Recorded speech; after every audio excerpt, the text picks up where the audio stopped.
জমজমাট রবিবাসরীয় প্রচার, বিশরপাড়ায় প্রচারে চন্দ্রিমা ভট্টাচার্য। বাজার এলাকায় গেলেন তিনি এবং সেখানেই জনসংযোগ সারলেন, সাধারণ মানুষের সঙ্গে কথা বললেন। সেই ছবি আপনারা দেখছেন। অরিত্রিক ভট্টাচার্য আমাদের প্রতিনিধি সরাসরি রয়েছেন আমাদের সঙ্গে। অরিত্রিক, আমরা জানি বেশি দিন আর বাকি নেই বিধানসভা নির্বাচনের আগে। তার আগে প্রত্যেকটা রবিবারই কিন্তু মহামূল্যবান প্রার্থীদের কাছে। চন্দ্রিমা ভট্টাচার্য কিভাবে জনসংযোগ সারলেন? দেখো, দমদম উত্তর কেন্দ্রের তৃণমূল কংগ্রেস প্রার্থী চন্দ্রিমা ভট্টাচার্য রাজ্যের মন্ত্রী এবং গতবার এখান থেকেই জিতেছিলেন। আজকে বিশরপাড়া এলাকায় তিনি রয়েছেন। আমরা দেখার চেষ্টা করব যে প্রচুর সমর্থন নিয়ে, প্রচুর সমর্থককে সঙ্গে নিয়ে এই মুহূর্তে বিশরপাড়া বাজার এলাকায় তিনি তার প্রচার চালাচ্ছেন। রোববারের সকাল, বুঝতেই পারছো, বাজার একটু আগেই তিনি মূল বাজার থেকে বেরিয়েছেন। একেবারে জমজমাট একটা ভিড় বাজারের মধ্যে চন্দ্রিমাদি কিন্তু এখানে ঘুরছিলেন এবং আগেও যে ছবি দেখা গেছে এখানেও কিন্তু সেই আমিষ ইস্যু নিয়ে কথা হয়েছে। চন্দ্রিমা ভট্টাচার্য সেখানে একেবারে মাছ নিয়ে তিনি কিন্তু নিজেও দাঁড়িয়েছেন এবং বারবার স্লোগান উঠেছে তার পাশে যে মাছে ভাতে বাঙালি, এই স্লোগান কিন্তু উঠেছে। পাশাপাশি তিনি যখন প্রচারে বেরোচ্ছেন সেখানে গিয়ে এসআইআর ট্রাইব্যুনাল এই সংক্রান্ত অভিযোগও তিনি পাচ্ছেন। বিভিন্ন মানুষের সঙ্গে কথা বলছেন যাদের এই মুহূর্তে তাদের ট্রাইব্যুনালে যেতে হবে এবং তারা কিছুটা দিশেহারা, সেই পরিস্থিতিও কিন্তু দেখা যাচ্ছে। চন্দ্রিমাদি, একটু আপনার সঙ্গে কথা বলবো। দিদি, রোববারের বাজার বোধহয় জনসংযোগের একটা বড় মাধ্যম। অবশ্যই, নিশ্চয়ই রোববারের বাজার কি বাজার জায়গাটাই অনেক মানুষ আসেন প্রতিদিনের যে বাজার সেটা করার জন্য। সুতরাং সেটা বড় একটা মাধ্যম তো বটেই জনসংযোগে। আমরা তাছাড়া এই যে মাছের বাজারে মানুষ আসছেন, আমরা আরও অনুপ্রাণিত হচ্ছি। আর আমাদের এই বাজারগুলো না টাটকা টাটকা মাছ আসে, একদম টাটকা ইলিশ। যারা বলছেন 15 দিন থাকবেন মাননীয় স্বরাষ্ট্রমন্ত্রী, আমরা ইতিমধ্যেই তৃণমূল কংগ্রেস থেকে অনেকগুলো ডেলিকেসি যেগুলো বাংলা সেগুলো আমরা বলেছি যে এটা অবশ্যই খেয়ে যাবেন। তার মধ্যে ইলিশের ভাপাও আছে, চিংড়িও দেখলেন চিংড়ির মালাইকারি আছে, পাবদা দেখলেন পাবদার ঝাল, সব বলা আছে, কষা মাংস থেকে শুরু করে কোনোটা বাকি নেই। খেতে তো হবে, যারা খাবে তাদের ওপর নিষেধাজ্ঞা করে দেবেন, কিন্তু তারা বলছে আপনি এটা খেয়ে দেখুন কিরকম লাগে। স্বরাষ্ট্রমন্ত্রী তো 15 দিন থাকবেন বলেছেন। আজকে প্রধানমন্ত্রী উত্তরবঙ্গে প্রথমবার ভোট ঘোষণা পর আসছেন। বিজেপিও অনেকটাই তার এই ঘুঁটি সাজাচ্ছে। সে ঘুঁটি সাজা কি, কোনো ঘুঁটিতে কিছু কাজ হবে না, এটা ঘোট হচ্ছে, ঘুঁটি নয়। সুতরাং ঘোটে কোনো কাজ হয় না। সে মাননীয় প্রধানমন্ত্রী আসতেই পারেন। বাংলাটা তো গণতন্ত্রের জায়গা, তাই আমরা যখন অন্য জায়গায় যাই স্টেশনে আটকে দেওয়া হয়, কোনো জায়গায় এয়ারপোর্টে আটকে দেওয়া হয়, আমরা কখনো এখানে মাননীয় নেত্রী, তিনি রাজ্যের মুখ্যমন্ত্রী, এমন কোনো ইনস্ট্রাকশন থাকে না যে তাদের রাস্তায় আটকে দিতে হবে। সুতরাং তারা আসছেন, প্রচার করবেন, এটা গণতন্ত্রের একটি পাঠ। সুতরাং তারা চাইতেই পারেন মানুষের কাছে, কিন্তু মানুষ তাদের ভোট দেবেন না, এটা নিশ্চিত। আজকেও আপনি এখানে এলেন, এই ভদ্রলোক বলছিলেন যে এসআইআর ট্রাইব্যুনালে খুবই দ্বিধাগ্রস্ত রয়েছেন। এই ছবি কতটা দেখছেন আপনার কেন্দ্রে প্রচারে? না, আমার কেন্দ্রে অবশ্যই আছে, এই ছবি আছে।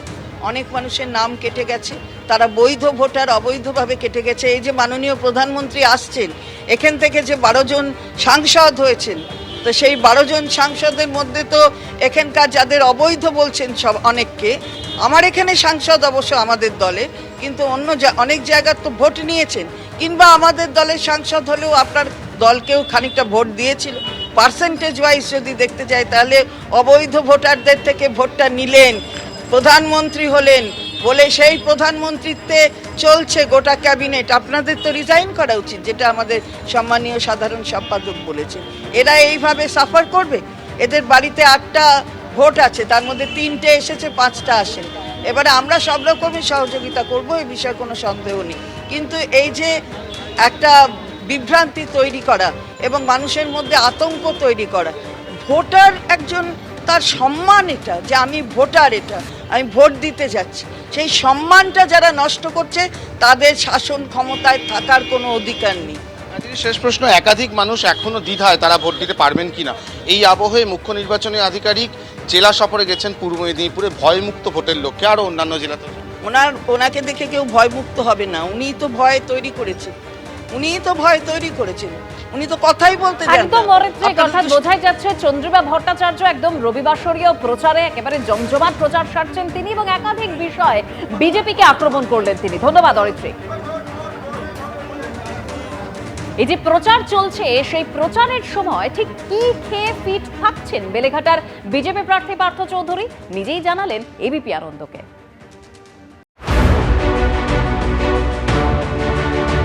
বেলেঘাটায় তৃণমূলের কুণাল ঘোষের বিরুদ্ধে এবার বিজেপি প্রার্থী করেছে পার্থ চৌধুরীকে। হাই ভোল্টেজ বিধানসভা ভোট, বিরুদ্ধে হেভিওয়েট প্রার্থী, তার উপর গরম, চাই বাড়তি এনার্জি। শরীর ফিট থাকলে তবে তো ভোটের প্রচারে দৌড়ানো যাবে। তাই ভোটের আগে বুঝে শুনেই খাওয়া দাওয়া সারছেন বেলেঘাটার বিজেপি প্রার্থী। দুবেলা ভাত মাছ, আমরা বাঙালি, মাছ ছাড়া হয় না, তাই বজরংবলীর পুজো করি। মঙ্গলবার নিরামিষ খেতে হয়। আমার মা বালাজিকে অনেক মানেন, তাই আমি শনিবারও নিরামিষ খাই। বাকি 5 দিনই মাছ ভাত হচ্ছে আমার সবথেকে প্রিয়। পার্থ চৌধুরীর ফিট থাকার রহস্য জানতে আমরা পৌঁছে গেছিলাম তার কাছে, তবে তার নিজের বাড়িতে নয়, এক বিজেপি কর্মীর বাড়িতে, যেখানে প্রচারের মাঝে দুপুরের খাওয়া সারলেন তিনি। তার মেনুতে ছিল ভাত, ডাল, আলু ভাজা, চিংড়ি ভাপা, লোটে মাছের ঝাল, কাতলা কালিয়া। 11 থেকে এই 26-এর জার্নিতে আমাকে কেউ কখনো বলেনি যে পার্থ তুমি মাছ খেলে তোমাকে বিজেপি দায়িত্ব দেওয়া যাবে না। আমি 2016 সালেও বিজেপির প্রার্থী ছিলাম এই বেলেঘাটা বিধানসভায়, আর এই 26-এও প্রার্থী হয়েছি। এই 10 বছরে আমি খুব মাছ খেয়েছি, আর এই মাছ খাওয়ার জন্য কেউ আমাকে প্রার্থী পদ যে পাবে না বলেও বলেনি। বেলেঘাটার বিজেপি প্রার্থীর দিন শুরু হয় ছাতুর ঘোল দিয়ে, তা না হলে ব্রেকফাস্টে থাকে দই চিড়ে। রাতে তার পছন্দের খাবার 2টি রুটি আর মুরগির মাংস। সন্ধেবেলায় পার্টির যারা আমাদের কার্যকর্তা রয়েছে একসাথে বসে আনন্দ করতে করতে আমরা মুড়ি চানাচুর, চপ মুড়ি, যেটা বাঙালির একদম ট্রেডিশনাল কালচার, যে একটা টেবিলের মাঝখানে মুড়ি পড়লো 3 প্যাকেট, চানাচুর পড়লো অনেকটা, কাঁচা লঙ্কা দিয়ে আমরা বেশ আনন্দে মুড়ি চানাচুর খাই। তার সাথে চায় চুমুক সবাইকে, আমি চা খাই না। আর রাতে কি খান? রাতে 2টো রুটি, একটু চিকেনের স্টু হলো বা হালকা সবজি খেতে ভালোবাসি। পুষ্টিবিদরা বলছেন ভাতে রয়েছে কার্বোহাইড্রেট, ডালে রয়েছে প্রচুর প্রোটিন, চিংড়িতে রয়েছে প্রোটিন, ওমেগা 3 ফ্যাটি অ্যাসিড, লোটে মাছে রয়েছে ক্যালসিয়াম এবং আয়রন। অন্যদিকে প্রোটিন, ফাইবার, আয়রন, ম্যাগনেসিয়াম রয়েছে ছাতুতে। অর্ণব মুখোপাধ্যায়ের রিপোর্ট, এবিপি আনন্দ, কলকাতা। দুর্গাপুরে গ্যাস লিক, আতঙ্কে রয়েছেন স্থানীয় বাসিন্দারা। বাড়ি বাড়ি গ্যাস সরবরাহের পাইপলাইন ফেটে বিপত্তি। সিটি সেন্টারের অম্বুজা এলাকায় গ্যাস লিক ঘিরে আতঙ্ক ছড়িয়েছে। ঘটনাস্থলে পৌঁছেছেন দমকলের আধিকারিকরা। সিটি সেন্টারে অম্বুজা এলাকায় সেখানে গ্যাস লিক ঘিরে আতঙ্ক ছড়িয়েছে। বাড়ি বাড়ি গ্যাস সরবরাহের পাইপলাইন ফেটে বিপত্তি।